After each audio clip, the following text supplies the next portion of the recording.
জয় হিন্দ বন্ধুরা, ঘষাগাছের knock knock doctor সেগমেন্টের একটা নতুন ব্লগে আপনাদের স্বাগতম। এখন আমরা চলেছি কল্যাণী এমসে, আর এখন খুব সকাল, খুব ঠান্ডাও পড়েছে। তবে এবারে আমরা যাব অটো করে, মানে বাই রোড। আজকে কল্যাণী এমসে চললেও এমস কল্যাণী হসপিটালে আসার সমস্ত রাস্তাগুলো সমেত কিভাবে নাম বুকিং করতে হয়, ডাইরেক্ট এসে কারা ডাক্তার দেখাতে পারবেন এই কল্যাণী এমসের ওপিডিতে, কল্যাণী এমসের আইপিডি সম্পর্কীয় বেশ কিছু ইনফরমেশন এবং ভারত বাংলাদেশের এই টানাপোড়েন সম্পর্কের মাঝে কল্যাণী এমসের বাংলাদেশি পেশেন্টদের জন্য কি অবস্থান রয়েছে এবং সর্বোপরি এই পশ্চিমবাংলার মানুষ তথা কল্যাণী এলাকার মানুষদের বাংলাদেশি পেশেন্টদের জন্য কি অবস্থান ডাক্তার দেখানোর ক্ষেত্রে, সেটাও জানতে পারবেন এই ব্লগেই। এবং কমপ্লিট ফ্রি চিকিৎসা এখানে কারা পাবেন এই কল্যাণী এমস হসপিটালে। আমরা জানি যে কল্যাণী এমস হসপিটালে 10 টাকার বুক করলেই ডাক্তার দেখানো যায়, কিন্তু বিভিন্ন ধরনের টেস্ট বা অপারেশনের জন্য কিন্তু টাকা লাগে। সেই টাকাটা অনেক কম লাগলেও টাকা কিন্তু লাগে, কিন্তু একদম কমপ্লিট ফ্রি চিকিৎসা কারা পান এই কল্যাণী এমস হসপিটালে, সেই সম্পর্কেও তথ্য থাকছে এই ভিডিওটাতে। এবং সর্বোপরি কিভাবে নতুন নিয়মে এমস কল্যাণী হসপিটালে ডাক্তার দেখাবেন তার বিস্তারিত ইনফরমেশন পেয়ে যাবেন এই ভিডিওটাতে। তবে চলুন শুরু করা যাক আজকের ব্লগ। চলতে থাকুন, দেখতে থাকুন আমার সাথে ঘষাকার। প্রথমেই বলে দিই কিভাবে এই কল্যাণী এমস হসপিটালে আসবে। বাই ট্রেন যদি আমরা আসতে চাই কল্যাণী এমস হসপিটালে, তাহলে কল্যাণী মেন স্টেশনে নেবে বা কল্যাণী জংশন রেলওয়ে স্টেশনে নেবে 3 নম্বর প্ল্যাটফর্মের দিক দিয়ে, মানে স্টেশনের পূর্ব দিকের স্টেশনের যে ওভারব্রিজটা নেমে গেছে সেখান দিয়ে স্টেশন থেকে বেরিয়ে ধরে নিন টেম্পু এবং চলে আসুন কল্যাণী এমস হসপিটালে। টেম্পু ভাড়া নিতে পারে 15 টাকা মতো। টোটো বা অটো রিজার্ভ করেও আপনারা কিন্তু আসতে পারেন এই কল্যাণী এমসে। তবে সেক্ষেত্রে রিজার্ভ টোটো বা অটোর ভাড়া পড়তে পারে ওই 100 থেকে 150 টাকা মতন। নিয়ারেস্ট এয়ারপোর্ট কলকাতা এয়ারপোর্ট বা নেতাজি সুভাষচন্দ্র বসু আন্তর্জাতিক এয়ারপোর্ট। কল্যাণী এক্সপ্রেসওয়ের 90% কাজ কমপ্লিট হয়ে গেছে, তাই এয়ারপোর্ট থেকে কল্যাণী এমস আসতে সময় লাগতে পারে 1 ঘন্টা মতন।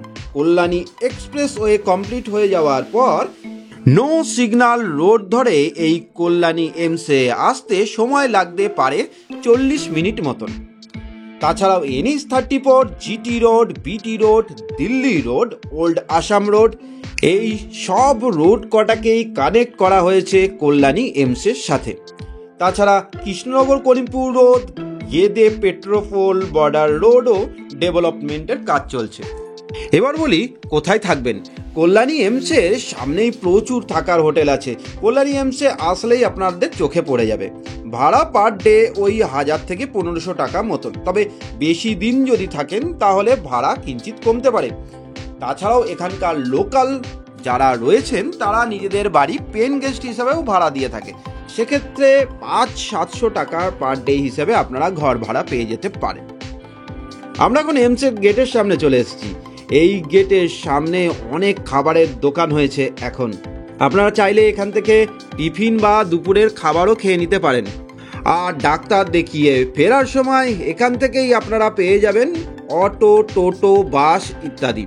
কল্যাণী এমসের গেটের মেন গেটের ঠিক উল্টো দিকেই অনেক ফার্মেসি বা ওষুধের দোকান হয়েছে এখন।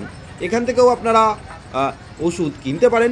কল্যাণী এমসের প্রেসক্রাইব করা সমস্ত ওষুধই এখানে পেয়ে যাবেন 20-30% ছাড়ে, মানে একটা ভালো পার্সেন্টেজের ছাড় এখানে পাবেন।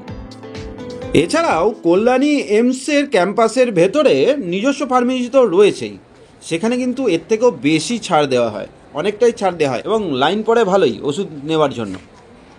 চলুন এবার তাড়াতাড়ি যাওয়া যাক এমস হসপিটাল বা AIIMS হসপিটালের ভেতরের দিকে। গেটের সামনে লেখাটা একবার ভালো করে দেখে নিন। এই নিয়ে আমি বিস্তারিত বলবো পরে শেষের দিকে। আর এটা অবশ্যই শুনবেন, শোনাটা খুব দরকার, বিশেষ করে বাংলাদেশিদের জন্য।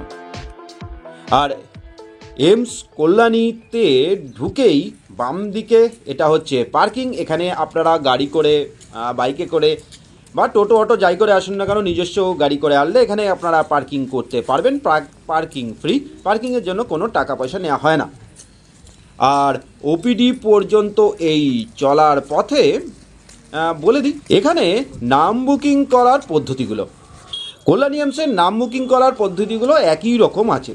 কল্যাণী এইমস স্বাস্থ্য এই অ্যাপে গিয়ে আপনারা নাম বুকিং করতে পারেন। তাছাড়া 033295160005 এই নাম্বারে ফোন করেও আপনারা নাম বুকিং করতে পারেন, সোম থেকে শুক্রবার সকাল 10টা থেকে দুপুর 1টার মধ্যে। এবার বলি, এই কল্যাণী এইমসে সরাসরি এসে বা ডাইরেক্ট এসে নাম বুকিং করে দিনের দিনই কারা ডাক্তার দেখাতে পারবেন। 1 নম্বর, যে কোনো বয়সের বিদেশিরা। ট্যুরিস্ট ভিসা নিয়ে আসলে আপনারা ডাক্তার দেখাতে পারবেন, কিন্তু কোনো অপারেশন বা অ্যানাস্থেসিস করে কোনো টেস্ট করাতে পারবেন না।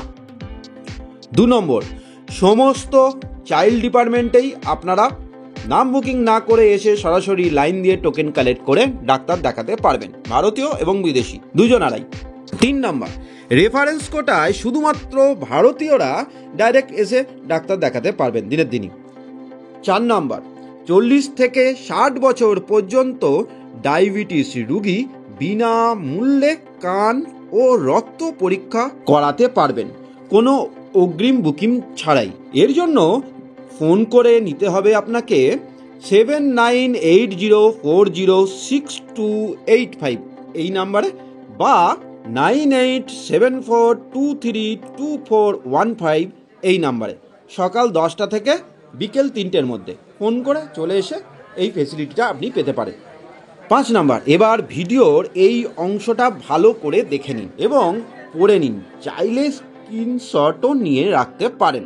এই অসুস্থতার লক্ষণগুলো যদি আপনাদের কারোর থেকে থাকে, তবে তারা কল্যাণী এইমসের ডিপার্টমেন্ট অফ মেডিসিন অর গ্যাস্ট্রোএন্ট্রোলজিতে সোম থেকে শুক্রবার সকাল 11টা থেকে 3টের মধ্যে 9903371555 এই নম্বরে ফোন করে নাম বুকিং করে ডাক্তার দেখাতে পারবেন।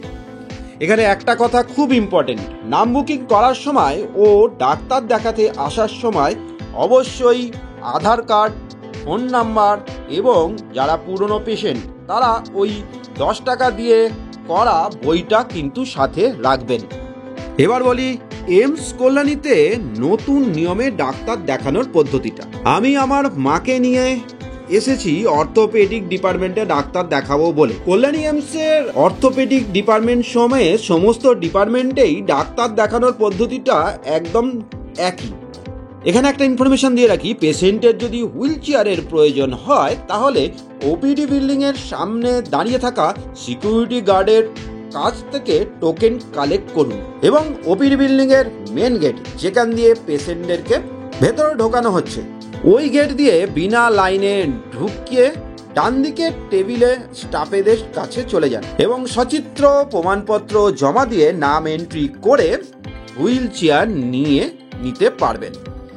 পেশেন্টের আইডি যদি জমা দেন ওখানে, তাহলে অবশ্যই ফটো তুলে রাখবেন, কারণ ওই পেশেন্টের আইডি পরে কাজে লাগবে।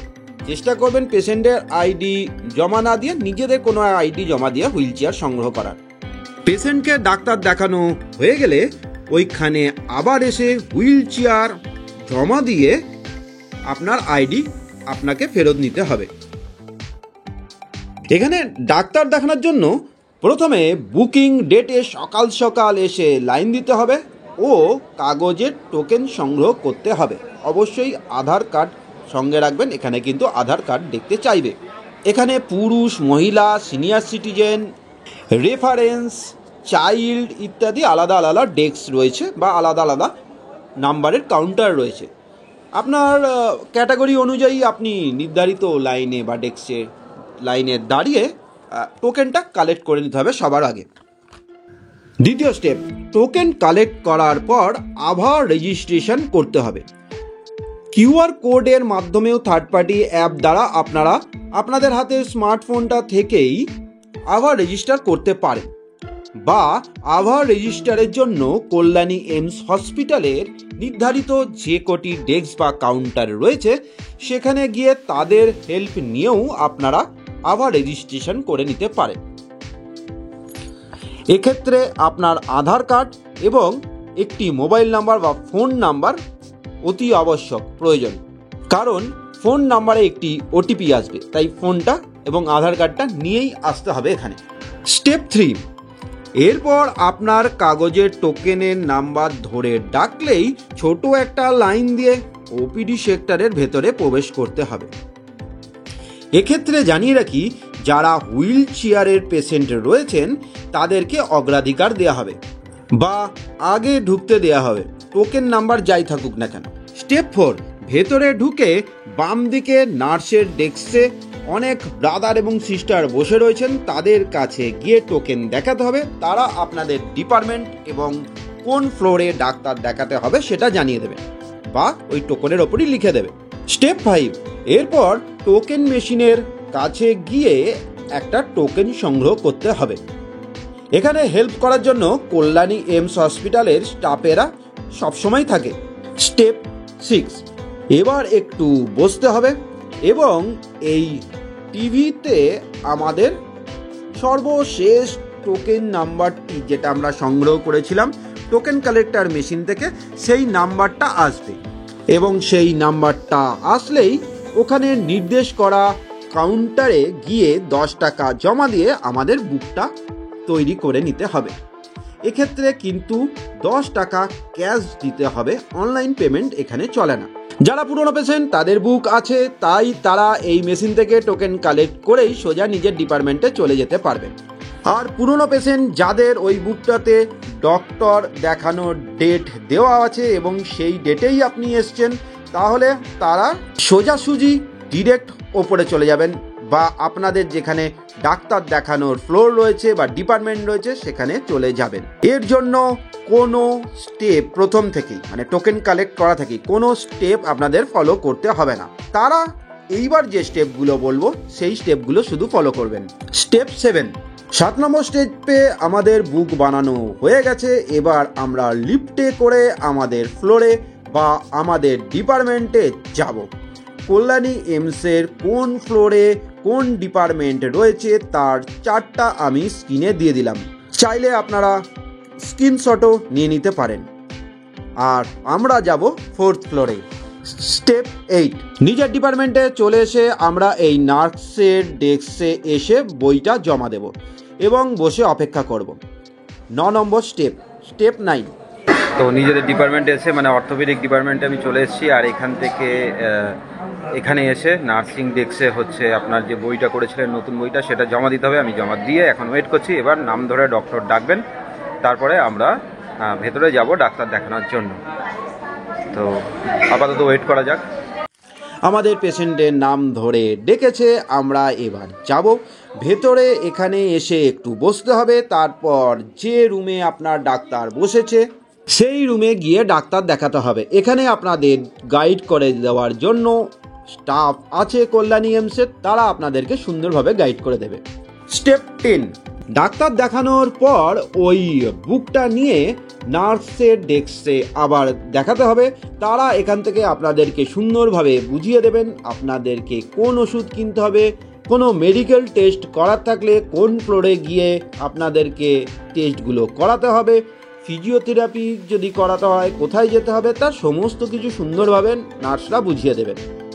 যদি প্রেসক্রিপশানে আপনাদের কিছু টেস্ট বা ফিজিওথেরাপি দেওয়া হয় তাহলে আপনারা সেই দিনই চলে আসতে পারেন সেই ফ্লোরে এবং সেই ফ্লোরে এসে এখানকার নার্স ডেস্কে এসে বইটা জমা দিতে হবে এবং এখান থেকে জানিয়ে দেওয়া হবে সেই টেস্টটা করার জন্য কত টাকা লাগবে। সেই ফিসটা জমা দিয়ে দিতে পারেন বা সেখান থেকে আপনারা ডেটও নিতে পারেন কবে আপনারা সেই টেস্টটা করাবেন, বা স্লট ফাঁকা না থাকলে আপনাকেও ওনারা ডেট দিতে পারে কবে সেই টেস্টটা হবে। আর এখান থেকে টাকা জমা দেওয়ার পরই আপনি টেস্টটা করাতে পারবেন। যেমন এই ফ্লোরে আমি এসছিলাম ফিজিওথেরাপির ডিপার্টমেন্টে, তো ফিজিওথেরাপি করানো হয়ে গেছে, এই ডেস্কে আবার বইটা জমা দিয়েছি আমি, এবং এরপর এখান থেকে আমাদের ফিজিওথেরাপিস্ট যে ব্যায়ামগুলো দেখিয়েছেন তার গাইডলাইন দিয়ে দিয়েছে। ব্যাস, এবার এখান থেকে বইটা নিয়ে আমরা ব্যাক করব। আমাদের ডাক্তার দেখানো কমপ্লিট। এবার আইপিডি নিয়ে কিছু ইনফরমেশন দিয়ে দিই। এইমস কল্যাণী হসপিটালের আইপিডিতে ভর্তি হওয়ার জন্য 25 টাকা লাগে। ভেবে দেখুন, only 25 rupees per day. Bed ভাড়া 35 টাকা। 10 দিনের বেড ভাড়া একসাথে কিন্তু প্রথমে নিয়ে নেওয়া হয়। যদি আপনি 10 দিনের কম থাকেন তাহলে যে কদিন থেকেছেন সেই কদিনের টাকাটা মাইনাস করে বাদবাকি টাকাটা আপনাদেরকে ফেরত দিয়ে দেওয়া হবে। এবং যদি 10 দিনের বেশি থাকেন তাহলে 35 টাকা পার ডে হিসাবে সেই টাকাটা আবার আপনাদেরকে দিতে হবে। আমার মায়ের হাঁটু রিপ্লেস করতে হতে পারে, তাই খোঁজটা নিয়েছিলাম। কল্যাণী এমসে 1,30,000 টাকার পার হাঁটু অপারেশন করে বা রিপ্লেস করা কমপ্লিট হয়ে যাবে। বেড ভাড়া, ওষুধপত্র, অপারেশন চার্জ, এভরিথিং সব নিয়ে প্রায় প্যাকেজের মতনই ধরতে পারেন। 1,30,000 টাকায় কমপ্লিট পার হাঁটু। যেখানে বাইরে কোথাও প্রাইভেটে করতে গেলে আপনার 3.5 থেকে 4 লাখ টাকা পর্যন্ত পার হাঁটু খরচ হতে পারে। মানে পার্থক্যটা কত বেশি বুঝতে পারছেন। আর এমসের চিকিৎসা খুবই ভালো। এবার বলে দিই ফ্রি ট্রিটমেন্ট কারা পেতে পারেন এখানে। আর ঢোকার সময় দেখলেনই তো যে সেন্ট্রাল গভর্নমেন্টের হেলথ কার্ডের বিশাল অ্যাড দেওয়া হয়েছে, কিন্তু এখনো পর্যন্ত সেন্ট্রাল গভর্নমেন্টের হেলথ কার্ড বা পশ্চিমবঙ্গ সরকারের স্বাস্থ্যসাথী কার্ড কোনো কার্ডই এখানে কিন্তু রিসিভড হচ্ছে না। শুধুমাত্র যাদের বিপিএল কার্ড আছে তারা কিন্তু এখানে কমপ্লিট ফ্রি ট্রিটমেন্ট পাবেন। মানে আমি যে আগে হাঁটু অপারেশনের কথাটা বললাম, বিপিএল কার্ড থাকলে এটাও কিন্তু ফ্রিতেই হবে এখানে। এবার বলি ওই কথাগুলো যেটা পরে বলবো বলেছিলাম। প্লিজ মন দিয়ে শুনবেন, বিশেষ করে বাংলাদেশিরা শুনবেন। দেখুন, সরকারিভাবে এখনো পর্যন্ত আপনাদের মানে অর্থাৎ বাংলাদেশিদের চিকিৎসা পরিষেবা দেওয়া বন্ধ করা হয়নি, কিন্তু সোশ্যাল মিডিয়াতে আপনাদের দেশ থেকে যে পরিমাণ ভারত বিদ্বেষ ছড়ানো হচ্ছে, বিশেষ করে ইউনিশ আসার পর থেকে এত বেশি বেবুনিয়াদি কথাবার্তা বলছেন আপনারা, তাতে আমরা অর্থাৎ ইন্ডিয়ানরা মনক্ষুণ্ণ। এবং এই রাগটা হওয়া খুব স্বাভাবিক নয় কি? বিশেষ করে আপনারা আমাদের জাতীয় পতাকা নিয়ে যে কাণ্ডটা করলেন বা যে অভদ্রামিটা করলেন, সেটা তো একদমই অসহ্যনীয়। তাই জাতি ধর্ম নির্বিশেষে বাংলাদেশিদের এই ভারত বিদ্বেষী ব্যবহারের বিরুদ্ধে আন্দোলন কিন্তু চলছে এই ভারতে তথা এমসের সামনেও। মানছি যে সকল বাংলাদেশি ভারত বিদ্বেষী নয়, যেমন পাকিস্তানের মধ্যেও একটা সংখ্যক মানুষ কিন্তু ভারতের সঙ্গে সুসম্পর্ক রাখার চেষ্টা করে যাচ্ছে বা রাখতে চায়। এখন তো সংখ্যাটা দিনকে দিন আরও বৃদ্ধি পাচ্ছে। তাই বিকৃত মানসিকতার মৌলবাদী চিন্তাভাবনা থেকে মুক্ত থাকার অনুরোধ রইল বাংলাদেশিদের কাছে। আর যাদের মনে ভারত বিদ্বেষ এক বিন্দু মাত্র রয়েছে তারা প্লিজ আসবেন না আমাদের দেশে, ভারতবর্ষে আসবেন না। ওই যে কি সব রাজাকারের বাচ্চা না কি বলে, তারা তো একদমই আসবেন না। এবার প্রশ্নটা হলো, আমরা কি করে বুঝবো যে কে ভারত বিদ্বেষী কে ভারত বিদ্বেষী নয়? এই সিদ্ধান্তটা, এই ব্যাপারটা দেখা নয় ভারতের সরকারের ওপরই থাকলো। তবে উইদাউট মেডিকেল ভিসায় আসবেন না। চিকিৎসা তো দূরের কথা, হোটেল ভাড়া পেতেও মুশকিল হয়ে যাবে কিন্তু এখন। সত্যি কথা বলতে, আপনাদের যখন ভারতের ওপর এত রাগ, আসেন কেন চিকিৎসা করাতে এখানে? এই কথাটা তাদেরই বলছি যারা ভারত বিদ্বেষী। কিন্তু মুশকিলটা হচ্ছে কি বলুন তো, একটা সময় আমরাও বাঁচতে পারবো না যে কারা ভারত বিদ্বেষী কারা ভারতকে ভালোবাসে। তো সেই জায়গায় দাঁড়িয়ে টোটাল বাংলাদেশিদেরকেই আমাদের বয়কট করতে হবে, যেমন বয়কট মালদ্বীপ করেছি আমরা। তখন কিন্তু মুশকিলে পড়ে যাবেন। অ্যাকচুয়ালি একটা কথা জেনে রাখুন, কোনো মৌলবাদী কোনো দেশের বা কোনো জাতির উন্নতি করতে পারে না, সেটা মুসলিম হোক বা হিন্দু, খ্রিস্টান হোক বা বৌদ্ধ। মৌলবাদীদেরকে একদম প্রশ্রয় দেবেন না। তো এত গরম খুলে ফেলতে হলো হচ্ছে আপনার জ্যাকেট। এখন খুব গরম লাগছে, আর এখন বাজে প্রায় 12:30 মতন। তো আমাদের ডাক্তার দেখানো হয়ে গেছে, আর কীরকম প্রসিডিওরগুলো কীরকম কতটা চেঞ্জ হয়েছে, কী করতে হলো সেগুলো সবই দেখলেন ভিডিওতে। আর ভিডিওটা যদি ভালো লাগে তাহলে লাইক শেয়ার সাবস্ক্রাইব করে চ্যানেলটার পাশে থাকার অনুরোধ রইল। আজকের মতন টাটা, দেখা হচ্ছে অন্য কোনো দিন অন্য একটা নতুন ব্লগে। টাটা, ভালো থাকবেন অ্যান্ড জয় হিন্দ।